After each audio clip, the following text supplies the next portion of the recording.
sampling distribution of means.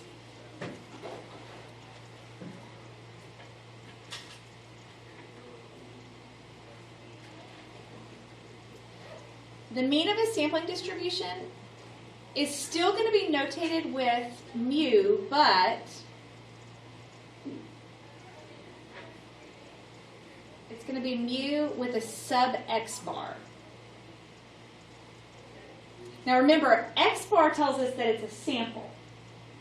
So if it's mu with sub x bar, this is not just a sample, but it's a sample distribution.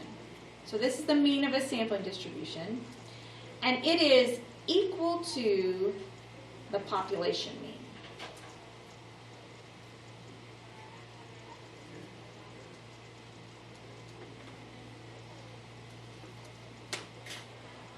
So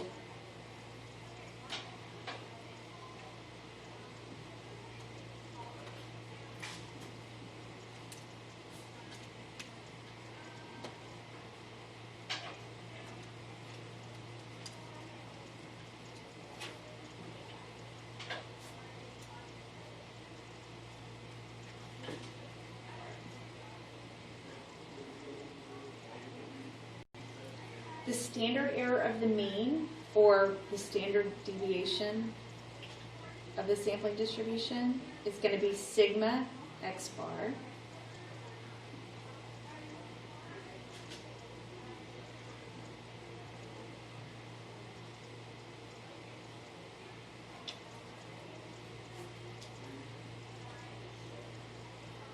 is found by the standard deviation of the population divided by the square root of n.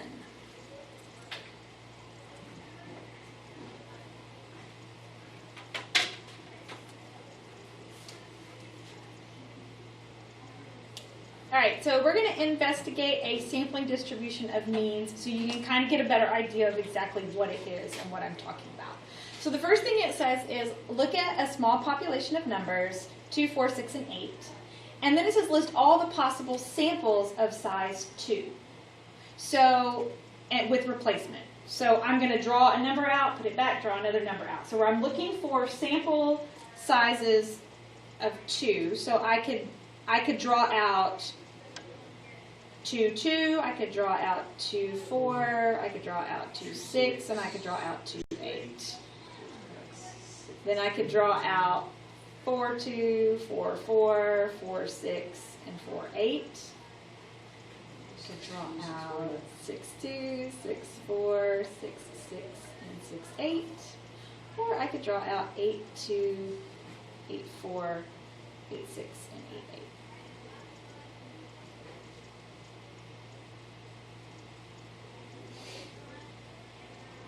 That is all of the possible different samples of size 2 from that population.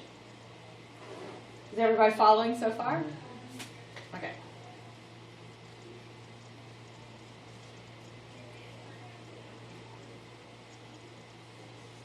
Now, the next step, and I kind of wish this was not on a page turn, because it would have been easier for lessons, but I'll put mine back up and you can... We're going to calculate the mean of all these samples. So what that means is I'm going to have, back here, I have 16 different samples. I want the mean of each sample. So I'm going to do the mean in a different color just so this should be pretty easy because we're all smart enough, I think, to divide by 2 in our head. So 2 plus 2 is 4 divided by 2. That means the mean of this data set is 2. I guess I should go down here and do it. Why are we dividing by 2? Because there's 2 numbers. That's how you find mean. Okay. You add them together and divide by the number of data pieces.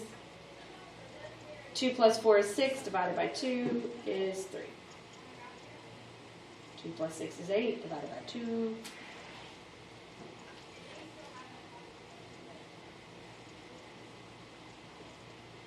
All right, so those are my means for my first samples.